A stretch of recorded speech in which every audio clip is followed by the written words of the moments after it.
Je vais vous parler d'un travail en collaboration avec Benjamin Sellarié, qui est là, et Wolfgang Arendt.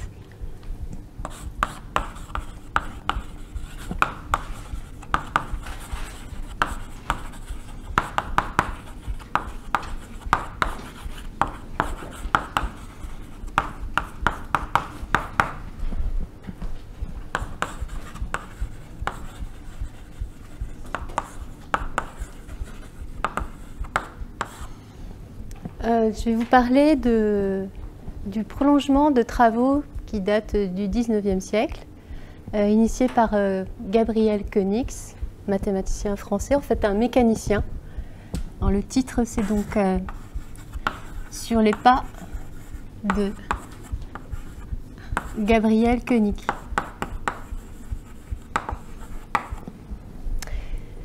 Et je vais vous expliquer ce qui l'a intéressé.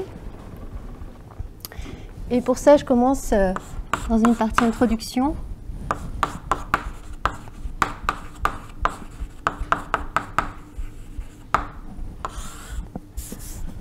Par rappeler ce qu'est un automorphisme elliptique. On va prendre une application phi du disque unité du plan complexe dans lui-même. Et puis, on va le supposer holomorphe.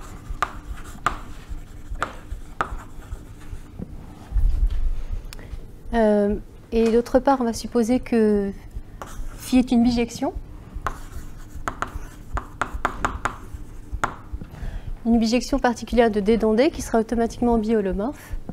On appelle ça un automorphisme du disque unité.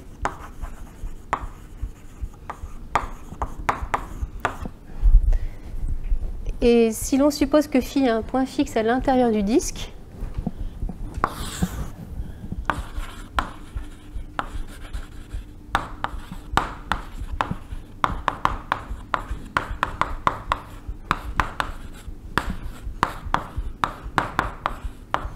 en fait, on peut le modéliser et c'est à une conjugaison près une rotation. C'est-à-dire que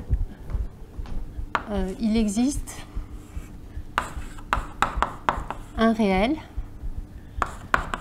tel que phi s'écrive sous la forme un certain automorphisme que je vais préciser, composé avec la rotation d'angle θ, composé avec psi alpha, où psi alpha de z, c'est une involution du disque définie par alpha moins z sur 1 moins alpha bar z. La particularité de psi alpha, c'est qu'il est égal à son propre inverse.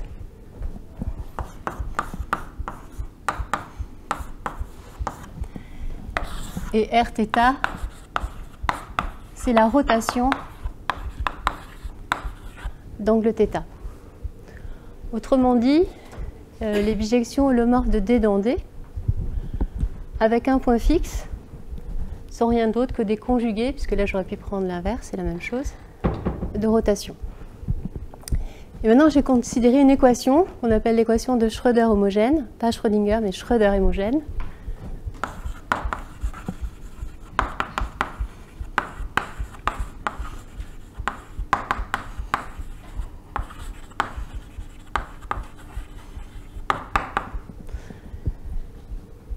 Qui est la suivante. On veut résoudre l'équation, se donne un phi, je vais préciser ici, soit phi de D dans D, holomorphe.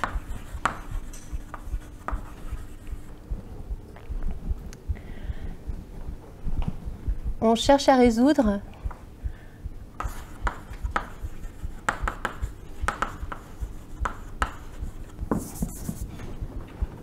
f composé avec phi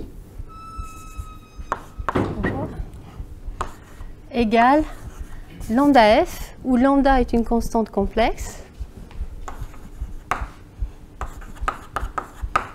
et où f est une fonction holomorphe sur le disque unité.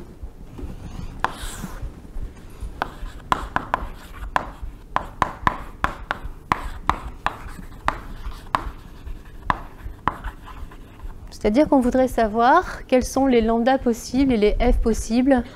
Alors les f non identiquement nuls. Et dans le cas très particulier où le phi est un automorphisme elliptique, on peut résoudre très facilement cette équation. On va le faire ensemble.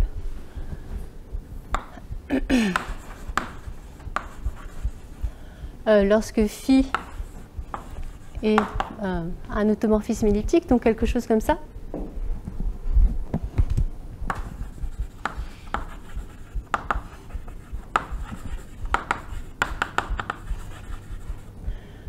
Ça veut dire qu'en fait, phi, ça revient à dire qu'on a un psi alpha, alpha étant le point fixe de phi, conjugué avec la rotation, conjugué avec psi alpha, qui doit être égal à lambda f.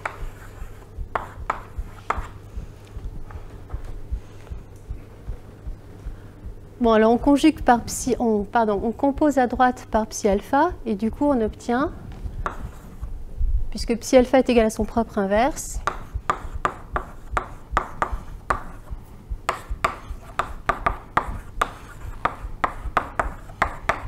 on obtient ça. Et maintenant, si on prend f tilde égal à f, ceci je l'appelle f tilde, et finalement tout revient à résoudre. F tilde composé avec une rotation égale à lambda f tilde, ce qui n'est pas très difficile à résoudre non plus.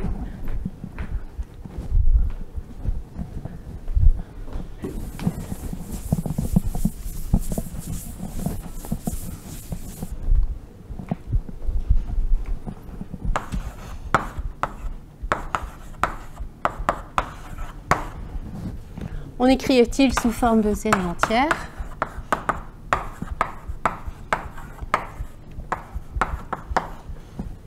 Et voilà, cette équation nous dit que les... Pardon, j'ai oublié le lambda ici. J'ai dû l'oublier. Non, elle n'est pas oubliée là-bas. Ok, alors avec cette écriture, finalement, la rotation devient la somme des an EIN θ z puissance n égale lambda somme des an zn.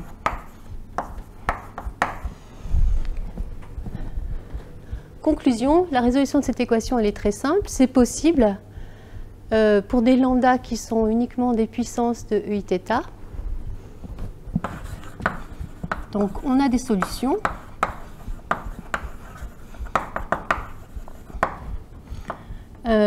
Si et seulement si lambda appartient aux puissances de 8θ.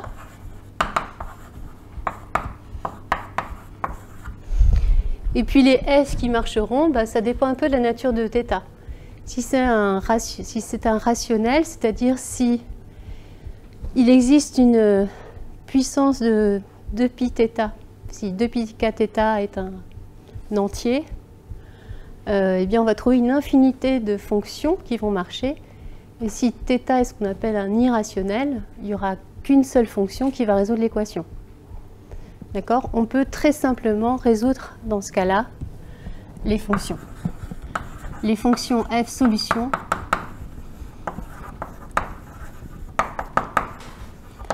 sont faciles à identifier.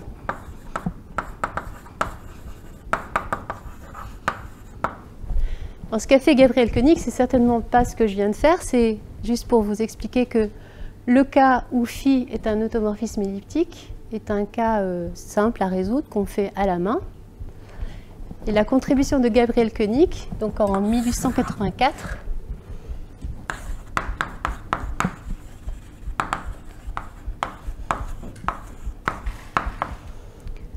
c'était de résoudre cette équation pour un phi.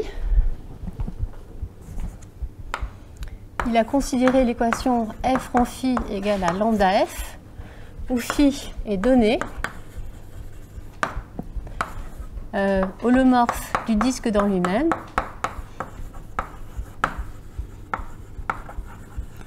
et on va rajouter la condition qu'il admet un point fixe, mais ce n'est pas un automorphisme du disque.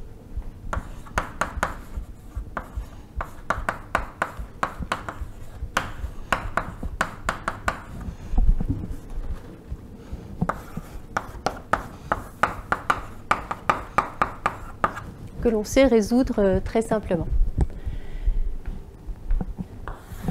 Et le théorème qu'il a donné est le suivant.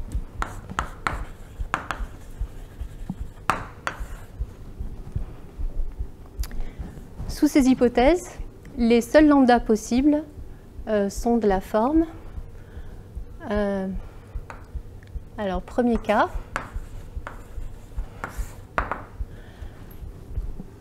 Si phi prime en alpha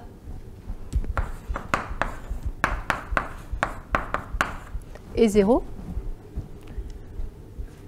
ce qui est impossible pour les automorphismes elliptiques, hein, ceux qui sont conjugués à des rotations, ça n'arrive pas, mais c'est bien possible dans le cas général. Et dans ce cas-là, en fait, il n'y a qu'une seule possibilité pour lambda, c'est 1, et les seules fonctions qui résolvent l'équation sont les fonctions constantes.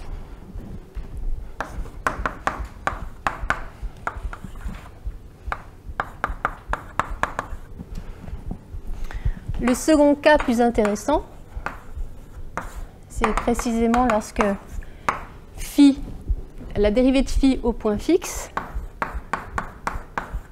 n'est pas 0. Et dans ce cas-là, les seuls lambda possibles appartiennent à la famille de toutes les puissances de phi prime alpha.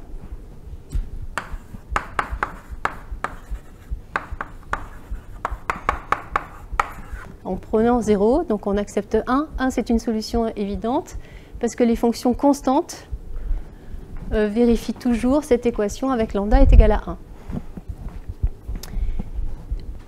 Et il n'y en a pas d'autres. Et puis, ce qu'il a montré, c'est quand on s'intéresse aux fonctions f associées au phi prime de alpha puissance k, eh bien aussi, on sait que c'est un espace vectoriel de dimension 1, parce qu'en fait, il a identifié une fonction. Il existe une fonction alors, qui sera unique, parce qu'on va lui mettre une constante de normalisation. Il existe une unique fonction qu'on va appeler kappa, qu'on appelle aussi fonction de Koenigs.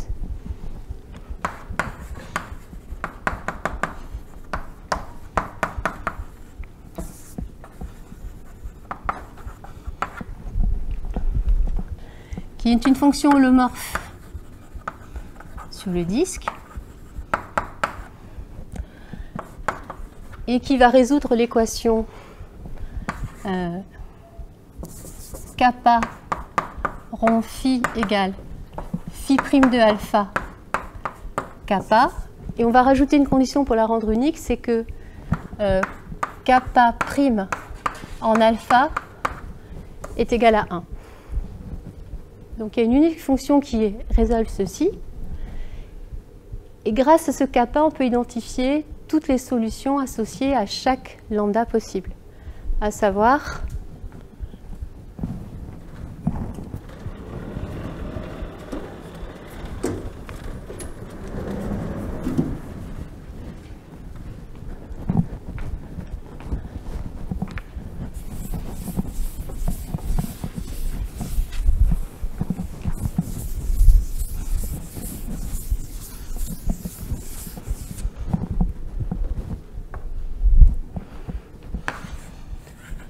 lorsque f rond phi est égal à phi prime alpha puissance k fois f,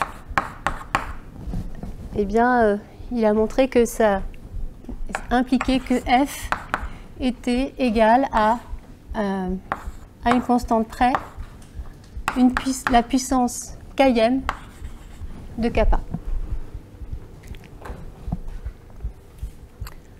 Donc voilà sa contribution.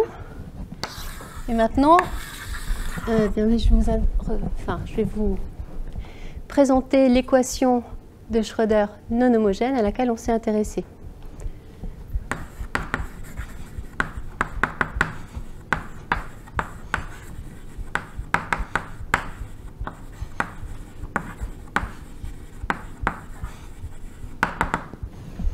C'est quelque chose de très naturel. En fait, on regarde l'équation, on se donne phi de d dans d est donné. On va supposer aussi que phi est holomorphe, bien sûr. Et puis on va se donner une fonction G holomorphe sur le disque unité. Et on aimerait résoudre l'équation f rond phi moins lambda f est égal à G. On va rajouter, pour rester sur les pas de Gabriel Koenigs, on va rajouter l'hypothèse que phi a un point fixe. Donc il existe un alpha qui est fixe et à l'intérieur du disque, qui n'est pas du tout automatique. Il y a plein d'exemples de fonctions qui n'ont aucun point fixe à l'intérieur. Et puis on va se débarrasser du cas phi automorphisme du disque qu'on saurait traiter par ailleurs. Voilà, donc ça c'est l'équation de Schrödinger non homogène à laquelle on s'est intéressé. Et maintenant je vais réécrire tout ça comme on l'écrirait en théorie des opérateurs. En fait, ce que je suis en train de faire,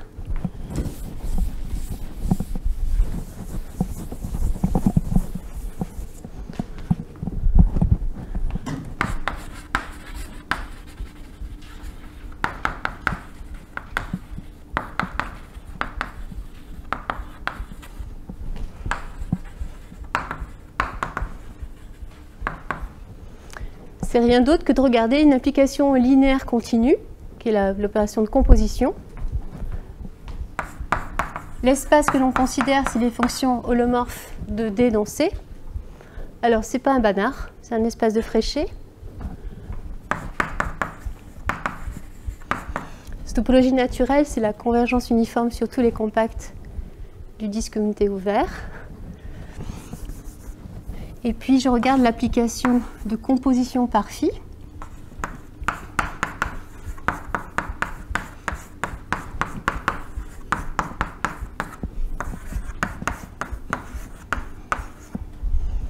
Elle est clairement linéaire. Et d'autre part, elle est continue parce que la topologie sur l'espace de Fréchet fait qu'il n'y a aucun problème pour le vérifier. Donc, C phi est linéaire et continue.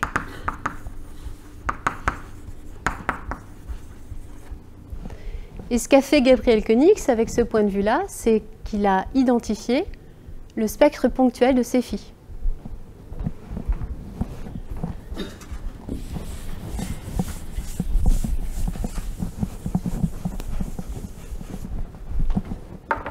Donc avec un point fixe et quand on n'est pas un automorphisme, ce qu'il a montré, c'est il a montré que le spectre ponctuel de C phi, c'est uniquement les phi' de alpha puissance k. Alors ça d'ailleurs, ça marche même si phi' de alpha vaut 0, parce que finalement, il n'a trouvé que 1. Alors, pardon, oui. Ça marche pas du coup, pardon. Ça, c'est uniquement 1 si phi' de alpha vaut 0. Et c'est ceci sinon. Et ce qu'il a montré, c'est que le sous-espace propre associé à chaque valeur propre est de dimension 1, engendré par kappa puissance k.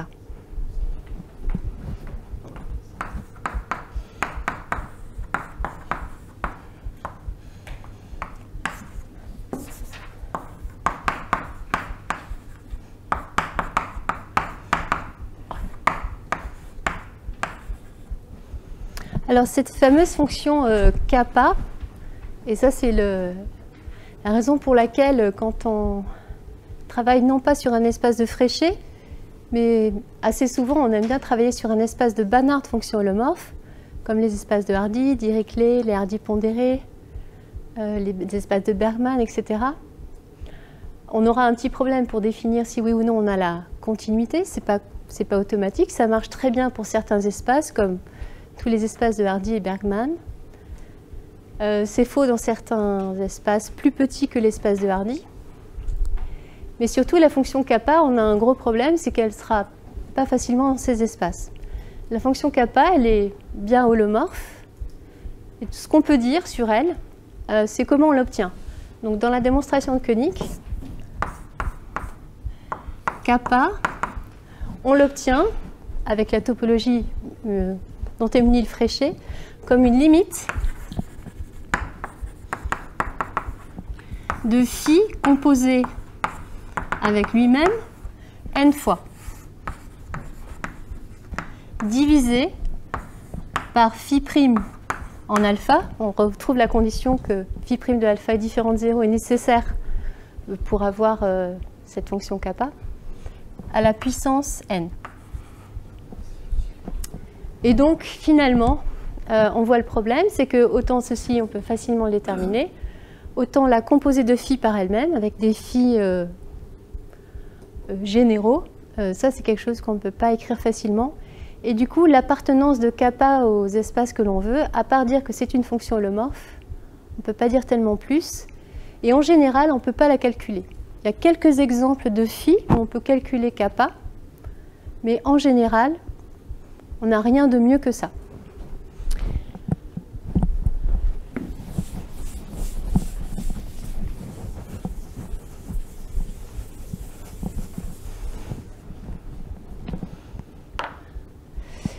Et si on reformule avec un point de vue vraiment théorie des opérateurs ce que nous essayons de faire, en réalité, en fait, on est en train de dire savoir résoudre cette équation-là pour un G quelconque et avoir l'unicité de la solution. En réalité, on est en train de dire on aura l'existence de la solution et l'unicité si et seulement si lambda n'est pas dans le spectre de ces phi. C'est tout à fait équivalent. Donc l'existence et l'unicité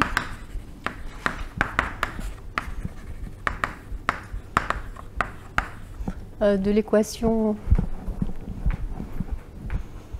1 est équivalente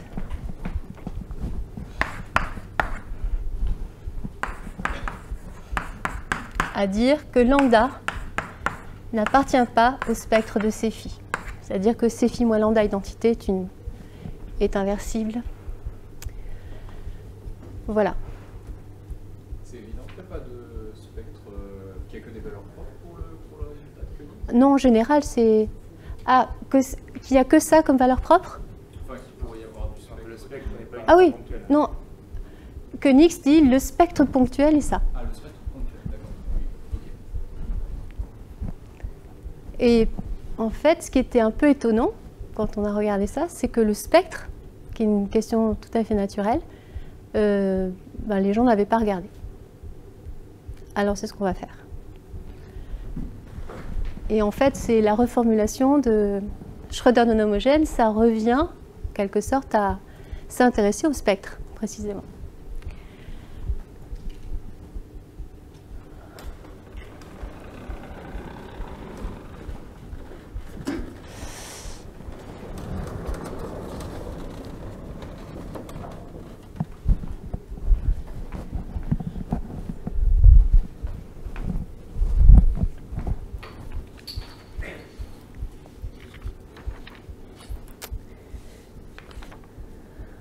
Ok.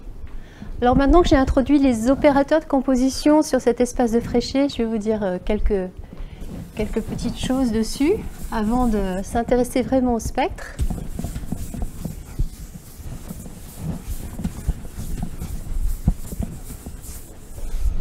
Alors la première chose, ce sont des petites choses qui ne sont pas très difficiles à démontrer.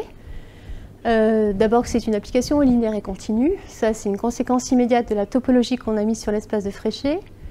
L'inversibilité maintenant dans cet espace de...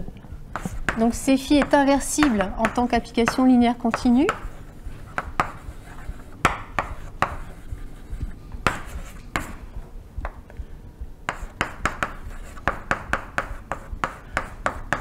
Bon, sans surprise, c'est équivalent au fait que phi soit lui-même inversible dans l'espace des fonctions holomorphes.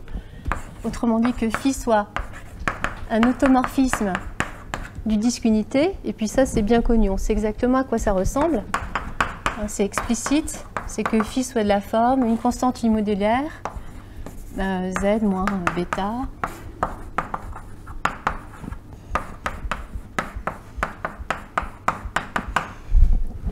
Donc les inversibles, voilà, sans surprise.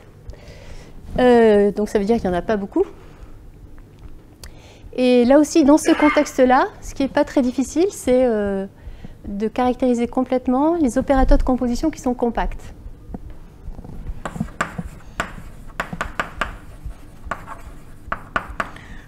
Donc c'est une chance parce que quand on est dans certains espaces de Banach, de fonctions holomorphes, caractériser la compacité, ce n'est pas toujours simple. Il y a des critères, pas toujours ultra explicites, hein, parce qu'il y a des fonctions, il y a des reformulations en termes de mesure de Carlson, en termes de fonctions de comptage de Nevanlina, il y a des choses comme ça. Mais là, on a beaucoup de chance. La compacité est très claire, enfin le critère est très facile à énoncer. C'est le fait que le sup de phi soit strictement plus petit que 1. En général, c'est un critère qui est vraiment suffisant pour la compacité dans la plupart des Banach. Sur l'espace de Fréchet, il n'y a que ça.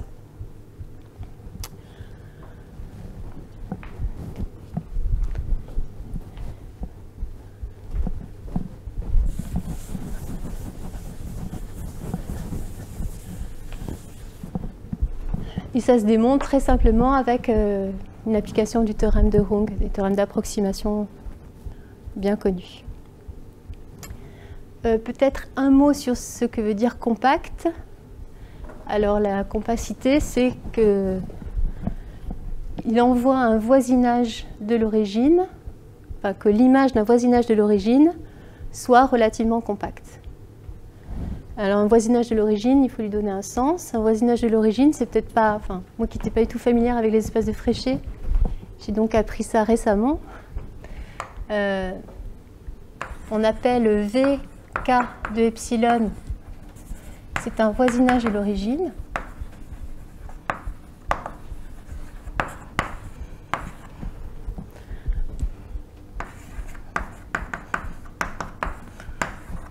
En fait, on a des fonctions, ce sont les fonctions holomorphes.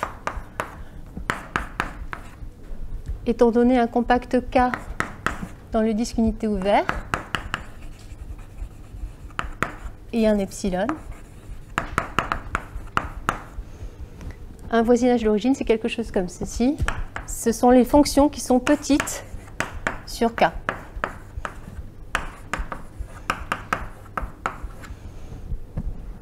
Et si l'image d'un tel voisinage est relativement compacte, c'est ce qu'on appelle un opérateur compact dans ce contexte. Et maintenant, donc deuxième partie. Je vais vous expliquer un petit peu les outils qui permettent d'obtenir le spectre.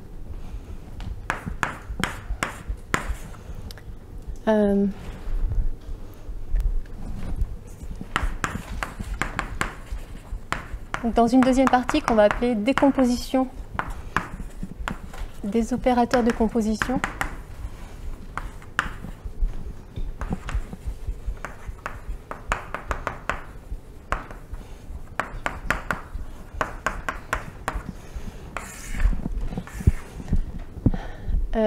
Bien en fait, ce qui se passe, c'est qu'on peut introduire une série d'applications linéaires qui seront des projections qu'on va appeler PN. Alors, le contexte est toujours le suivant, hein. On a toujours phi avec un point fixe.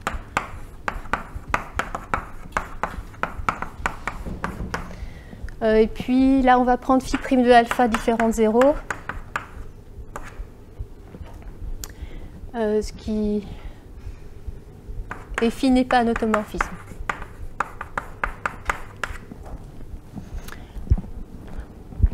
Alors, on va introduire une série de projections qu'on va définir par induction. On va introduire l'application P0 définie par l'évaluation au point fixe de phi fois la constante, la fonction constante égale à 1. Et puis, par induction, on peut définir une suite de projections Pn comme étant, alors, 1 sur n factoriel, une certaine fonction g qu'on va dériver n fois, puis l'appliquer en alpha, fois la fonction kappa puissance n. Il me reste à définir ce qu'est g.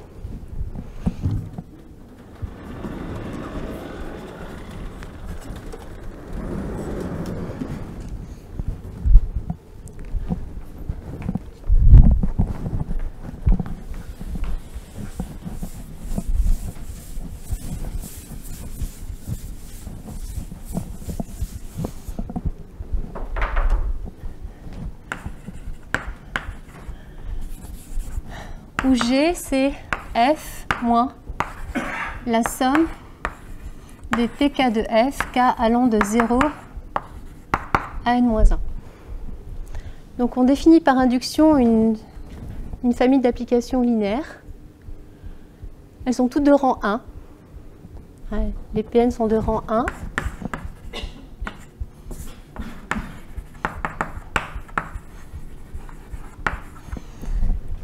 Il s'avère qu'elle commute avec ses phi.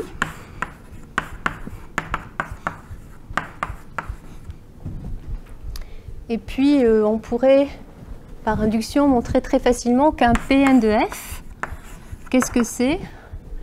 Alors, c'est pas enfin, on voit que ça fait intervenir les dérivées successives de la fonction f évaluée en alpha.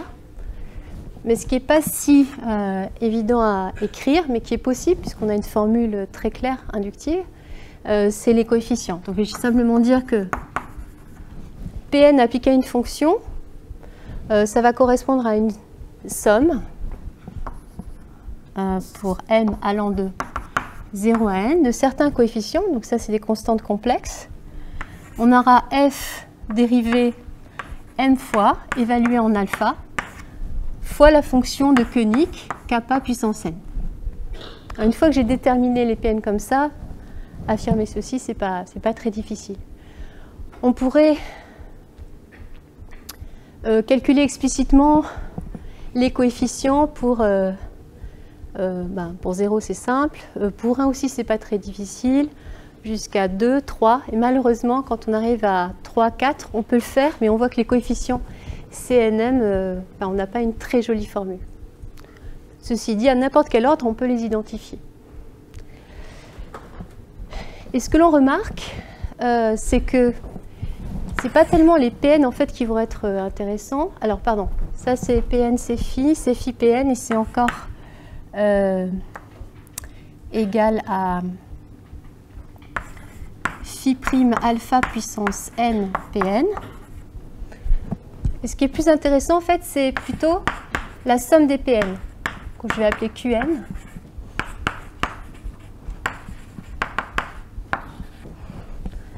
Qui sera aussi une projection qui va commuter avec ses phi.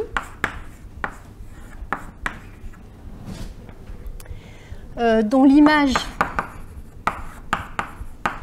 sera clairement l'enveloppe linéaire des 1 jusqu'à kappa puissance n.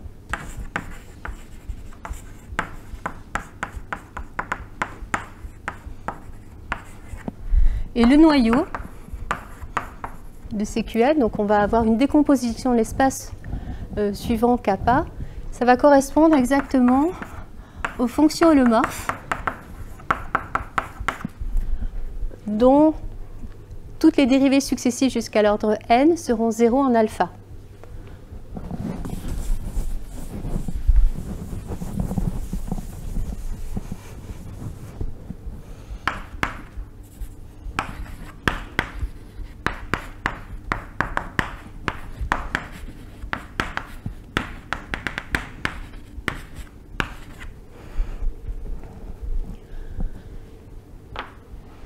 Donc ce qui se passe en fait, c'est que C phi restreint à l'image de Qn,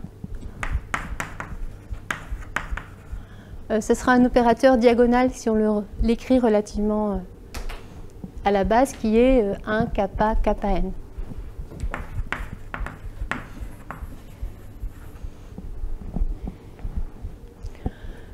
Donc avec cette approche-là, avec l'introduction de CPN, qui joue un peu le rôle de projection spectrale, ce que l'on obtient, c'est le théorème qui donne la description complète du spectre.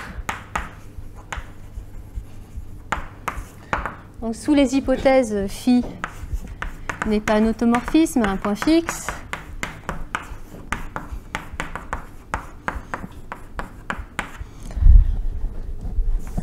Eh bien, on peut montrer que le spectre de ces phi,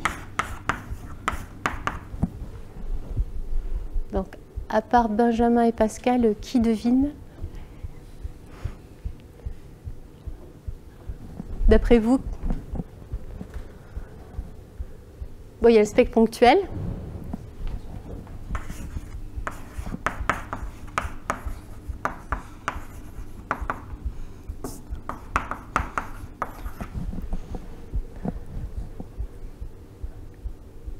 On peut rajouter 0 parce que ce n'est pas un automorphisme.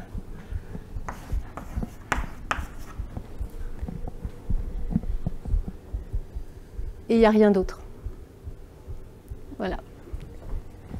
Donc le spectre d'un opérateur de composition, lorsqu'il y a un point fixe à l'intérieur, c'est le spectre ponctuel union 0.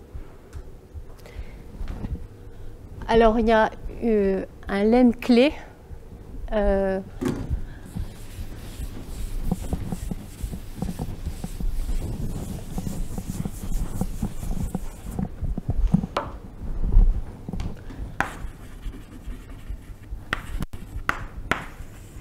derrière ça. C'était une idée extrêmement simple. On a une grande rigidité avec nos fonctions holomorphes. Effectivement, on s'en sert de façon intensive, c'est-à-dire que ce que l'on fait, c'est qu'on résout, on est capable de résoudre pour un G arbitraire cette équation-là sur un tout petit disque, aussi petit que possible.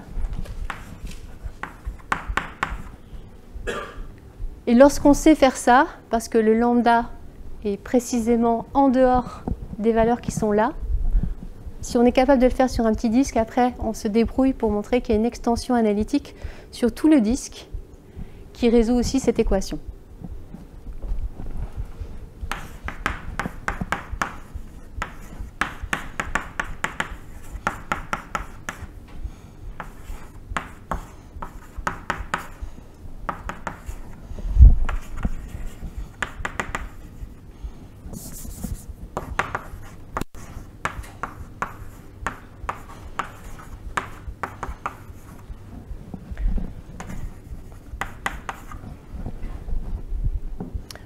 Voilà, c'est un peu l'idée extrêmement naturelle que l'on pouvait avoir pour utiliser absolument l'holomorphie. Alors peut-être je vais dire un mot sur le cas où il n'y a pas de point fixe à l'intérieur. Celui-ci, c'est, comment on dit, work in progress. En tout cas, l'histoire s'annonce certainement complètement différente.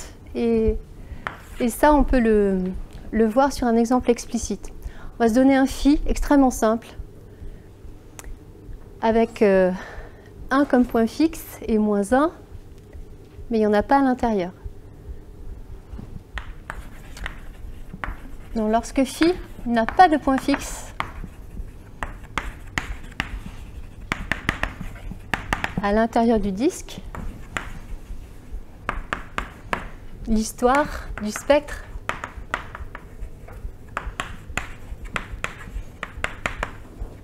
est à coup sûr complètement différente.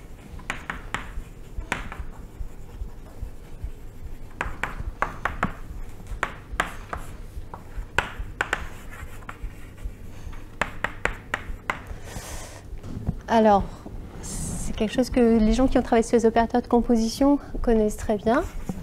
Prenons par exemple phi défini comme ceci.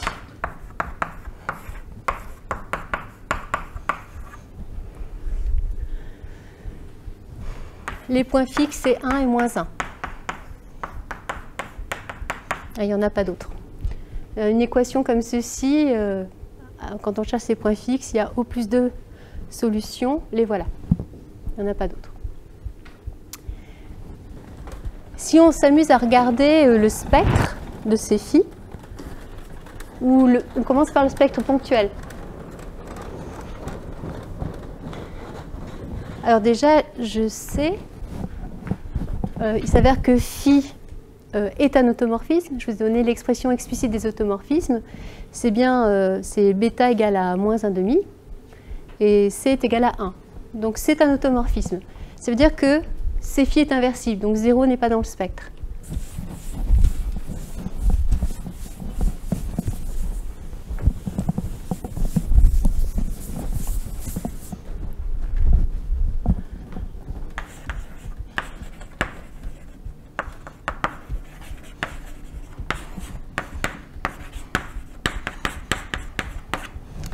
Par contre, le spectre ponctuel, c'est C privé de 0.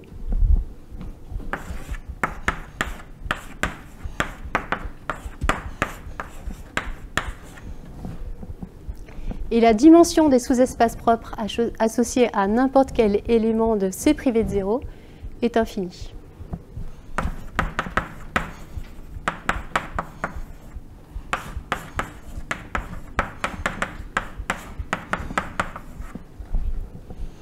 Et dans ce cas-là, je ne vous donne pas les détails, parce que la technique n'est pas très difficile, mais on peut donner explicitement le noyau de Cφ moins lambda identité. C'est les puissances de 1 plus z sur 1 moins z, et puis la puissance, en fait, elle appartient à un ensemble infini. Donc l'histoire sur un espace de Fréchet, quand il n'y a pas de point fixe, est certainement beaucoup plus complexe. Et peut-être que c'est quand on n'a pas de point fixe, et quand on considère autre chose qu'un automorphisme, peut-être que l'on trouve le plan complexe tout entier. Je ne sais pas. Ça, c'est à suivre. Alors, je vais vous raconter peut-être quelque chose qui est plus... enfin, l'origine de la motivation de ce travail, c'était en réalité de travailler sur des espaces de Banach de fonctions analytiques et de mieux comprendre quel était le spectre de Cφ.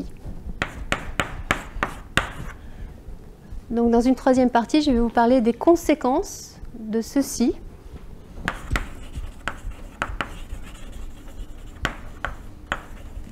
sur l'étude des opérateurs de composition lorsqu'on considère la composition, mais restreinte à un Banach.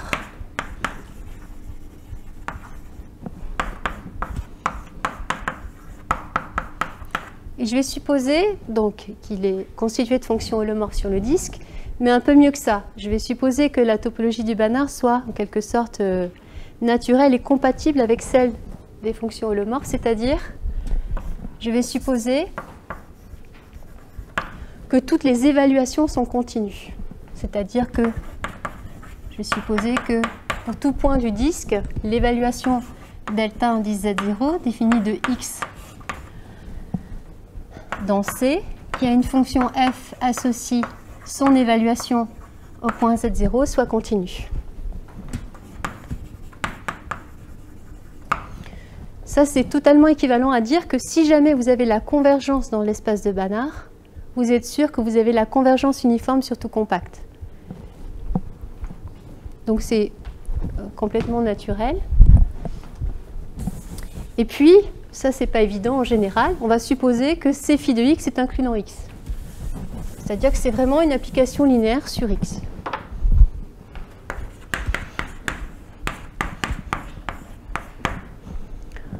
Donc avec le graphe fermé, vous êtes sûr que Cφ restreint à x devient une application linéaire continue.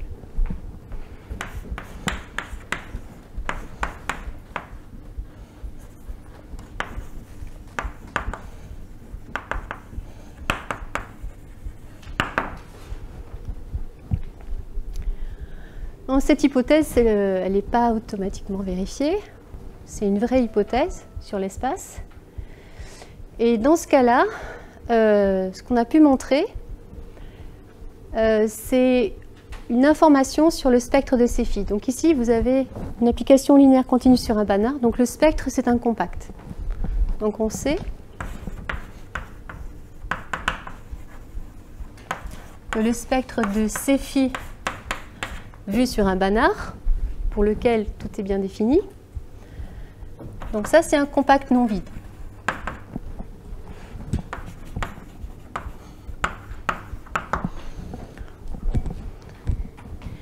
puis, il y a beaucoup d'articles qui, suivant la nature du fil, suivant la nature de l'espace de Banach, donnent des indications sur le spectre. Il est très rare qu'on sache déterminer totalement le spectre. On a des indications sur le rayon spectral essentiel, mais la description complète du spectre, même sur l'espace de Hardy, H2, ça reste un problème ouvert. Ceci dit, ce que l'on peut montrer, évidemment sous les hypothèses où phi il y a un point fixe, parce qu'on veut réutiliser ce qu'on a fait avant,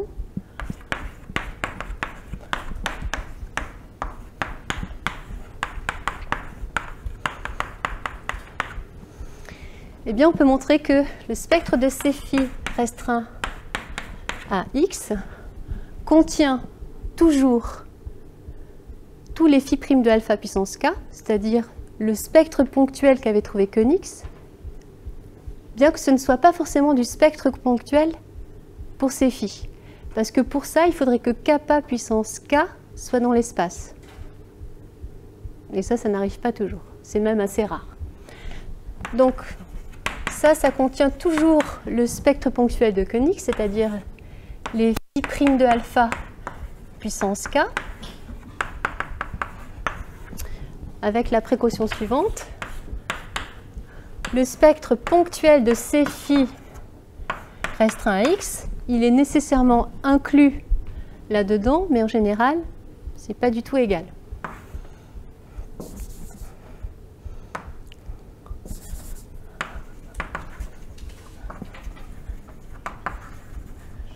Mais pas toujours égal, précisément parce que, pour être égal, comme on connaît les valeurs propres par Koenigs, on sait que le kappa puissance k, qui est le vecteur propre,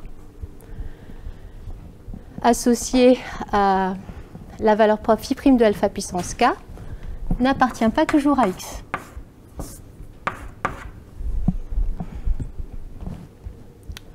Enfin, peut ne pas appartenir à x.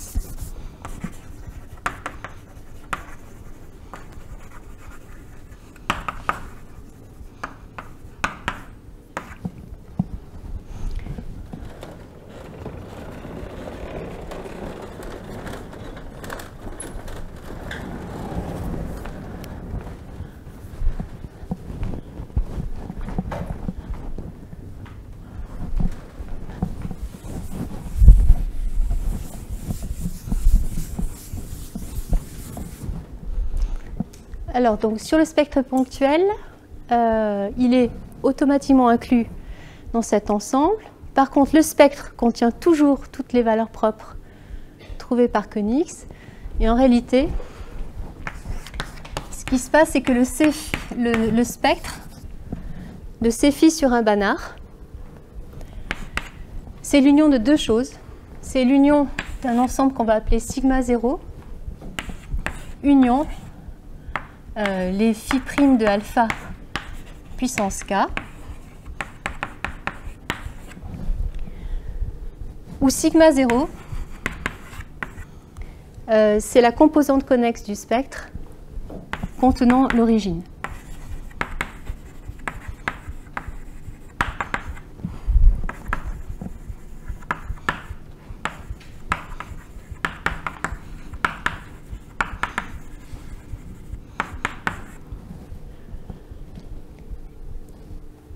Alors, ce qui se passe, autrement dit, c'est que si je fais un dessin, je vais faire un dessin, c'est encore mieux, c'est que les points qui sont là peuvent, à un moment donné, rentrer dans la composante connexe contenant l'origine, et quand ils restent isolés, ils sont du spectre ponctuel. Donc, en fait, si je fais un dessin de ce qui se passe,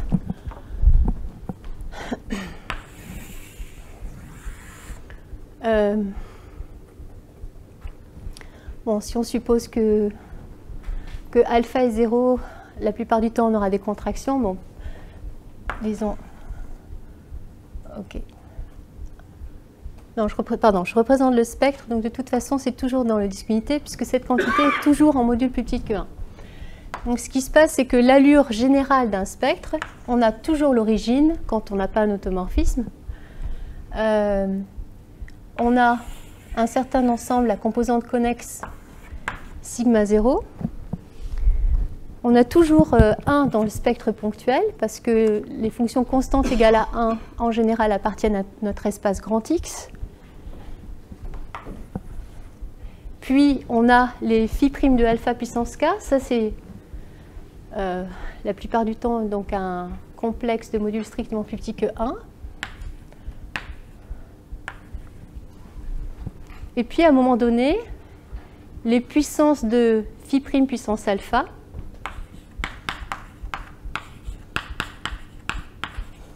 se trouvent à l'intérieur de la composante connexe contenant l'origine. Et dans ce cas-là, eh bien, le spectre ponctuel sera composé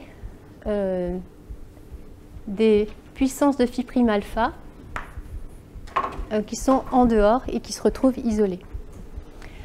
Alors, ce que l'on avait espéré, c'était que peut-être le rayon spectral essentiel coïncidait avec le module du premier phi' alpha puissance k qui est rentré dans la composante connexe, ou donc d'avoir une information de ce genre. Malheureusement, dans la littérature, on trouve plein d'exemples d'espaces et de phi pour lesquels les calculs ont été faits, et on a pu, parce qu'on avait un phi qui était une fraction linéaire, quelque chose de très simple, on a pu trouver le spectre. Et on a des exemples où la première puissance de phi' alpha, telle que kappa puissance k ne soit pas dans l'espace, coïncide exactement avec le rayon spectral essentiel, et puis d'autres où pas du tout. Donc, on ne peut pas aller plus loin, on a des exemples explicites où voilà tout ce qu'on peut dire. Alors, ce qu'on avait espéré, c'est avec quelques hypothèses peut-être sur phi, par exemple avec une hypothèse d'injectivité, peut-être prouver qu'il y avait une certaine symétrie dans la composante connexe contenant l'origine. Mais les techniques que j'ai présentées aujourd'hui ne permettent pas, pour le moment, d'aller plus loin. Je vais m'arrêter là. Merci.